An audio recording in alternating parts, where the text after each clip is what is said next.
Hi there guys, how's it going? Welcome back. My name is Boomy and you're watching my channel, Boomy Reactions. Now today guys, we've got a bit of a history video for you. So we're going to be looking at the history of Kansas, which is very interesting. Admittedly, I don't know an awful lot about Kansas, which is a shame, isn't it guys? I know, I need you to teach me. Smack bang, can't get my words out today. You are smack bang right in the center of the USA. So I always know where Kansas is. And one of the few things I actually know about Kansas is that lovingly you're called the Sunflower State, which I think is absolutely lovely. I love sunflowers. So yes, beautiful, lovely. And obviously the setting of The Wizard of Oz being the main thing which Kansas is known for, especially to people from outside the US anyway. Admittedly, outside of that, I don't know an awful lot. You've got, what they call, is it Monument Rocks? Yeah, what outside of that? I don't know an awful lot about the history of its relevance within the abolition. Yes. And the Civil War. But again, like outside of that, guys, I don't know enough. I don't know enough about Kansas at all. So this video is called Secret Kansas, Uncovering Our History. And this comes as a request from one of my wonderful patrons, Missy. Thank you so much. And Missy, you say, hello, chipmunk. Please react to this slice of Kansas history. I think you will be very pleasantly surprised by what you can experience in Kansas. I'm sure I will, Missy. With all my love, one of your American mums. One of my adopted American moms. Thank you so much, Missy. That's a lovely message. Thank you. All right, you have to excuse me. I've got a bit of a croaky throat. I don't know what's going on. I need to drink more, obviously. Yeah, guys, so let's crack on with the video. Let's see what we can learn about Kansas. I've just noticed as well, the video isn't terribly long. I was expecting this to be, a good chunky video that I could sink my teeth into. It is only a 5-minute long video, but you know what I'm like, guys. I'll probably turn it easily into a 15-minute one with all my chattering. And guys, if you're enjoying these reactions, don't forget to hit that like and subscribe button. Thank you so much. If you're interested, I have a Buy Me a Coffee account and that link is over here. And if you would like to help support the channel any further, I do have a Patreon account, and if you fancy checking that out, that link is in the description below. Right, here we are. I've always been fascinated with the landscape in Kansas, especially you get out there early in the morning and the birds start doing their thing. As a kid, it was just like an adventure land for us, to go out into the Badlands. Whenever we go out for a picnic, it was going fossil hunting. Oh, wow, fossil hunting! If I was a child and if I lived in Kansas, I would absolutely adore that. I loved dinosaurs when I was younger. So that would be absolutely amazing. Oh, what a thing to be able to say that you can go fossil hunting as a child. That's amazing. Now, I'm slightly confused because the gentleman here, did he just mention the Badlands? As in, I thought the Badlands were in, is it South Dakota? I think it's South Dakota, isn't it? Is it a different Badlands or is it a nickname? It was just one little experience you kind of lived with. I'm glad I did. It's exciting to me. Yes, you've got all the prairies, haven't you? The wheat fields, as well as the sunflower state. Is it the wheat state that I'm sure, is it Kansas that they call that? But yes, no, that's why. Or you called something, it's like the bread basket of the US. And I always thought it was because of the wheat that's produced in Kansas. Is that right? Could be totally off, guys. Please correct me. Chuck Bonner. I live out here in the Great Plains of Western Kansas. My wife Barbara and I run the Keystone Gallery, which is conveniently located in the middle of nowhere. We are unique when it comes to having fossils very close to where they all were found and collected. In 1955, my dad found a plesiosaur, which is a short-necked swimming reptile. He had met George Sternberg back here in the 20s and 30s. Dad took a limb bone for this plesiosaur and showed it to George, And George got really excited. They became really close friends, and they went to a lot of meetings. He went to New York, and through that linkage, Dad got to meet a lot of famous old paleontologists that George knew. There is a long history of collection of fossils in Kansas going back to the original fossil hunters in the United States.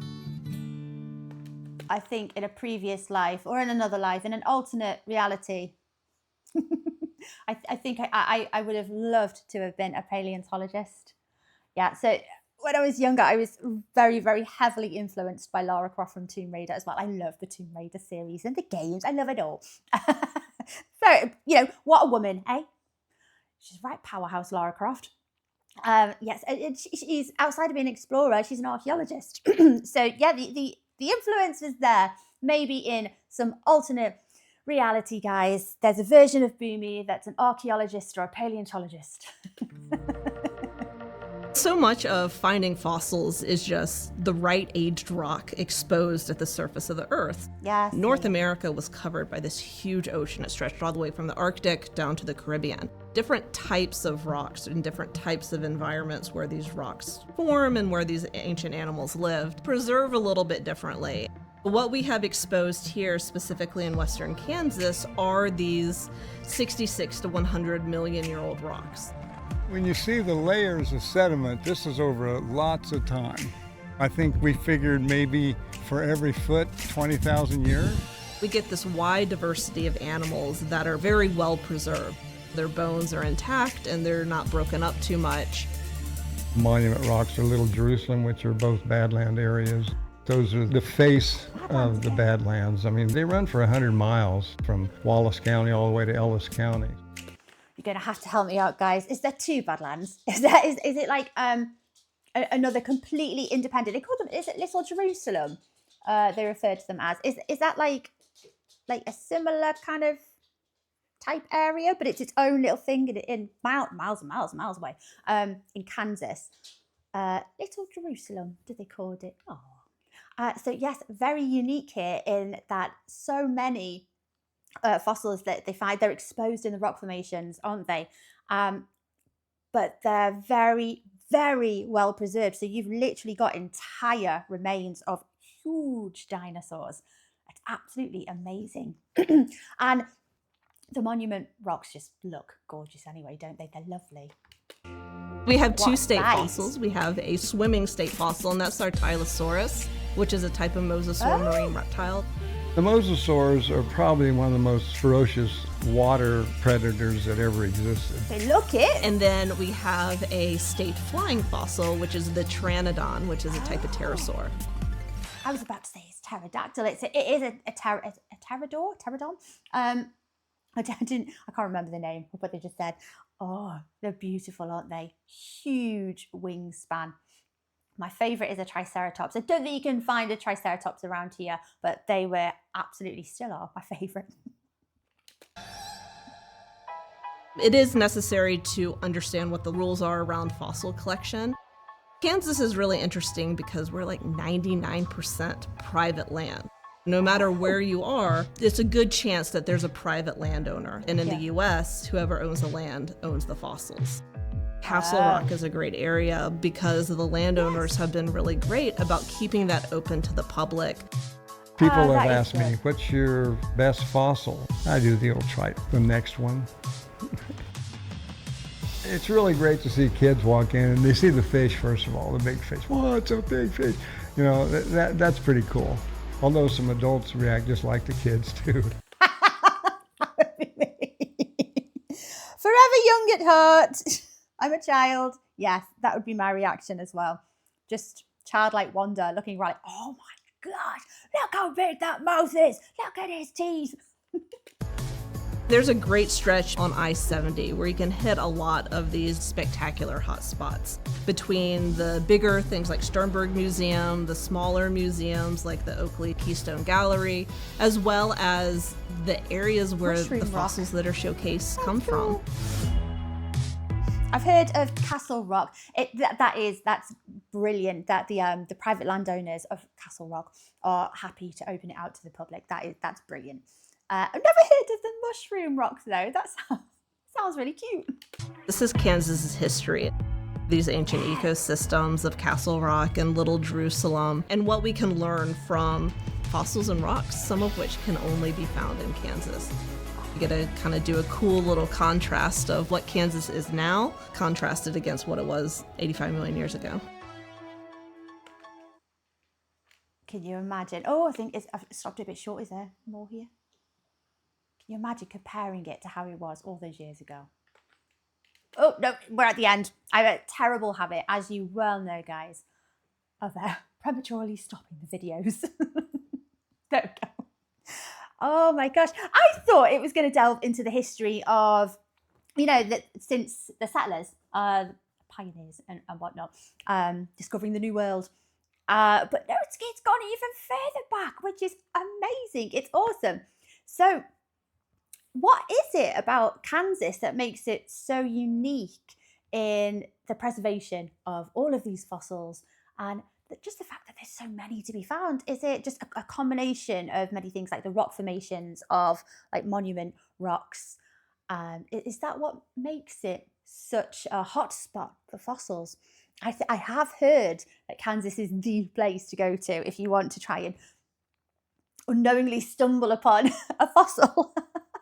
Can you imagine? Oh my gosh, I'd love to do one of those archaeological digs for a day. They take quite a few volunteers on, around the UK when they're doing excavations. They do allow 1 or 2 volunteers or a few volunteers to help out. But I suppose the danger is if you don't know what you're doing, you're going to do damage to something that you might potentially find.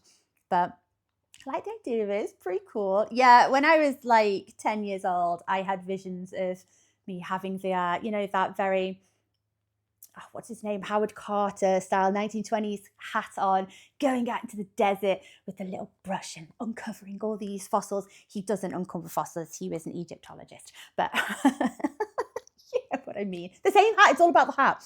But yes, I was heavily influenced by Lara Croft Tomb Raider growing up. So I always envisaged that I'd have her little adventures going into Peru and all of these jungles, not so much having to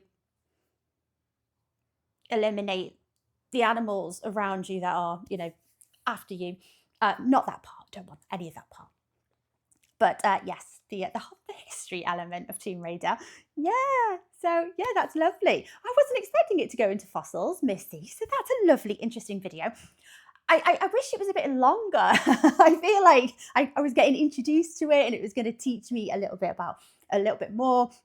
But hey ho, I'll have to look for a bit of a longer video to give me a bit more of an education about the history of Kansas, particularly with the fossils.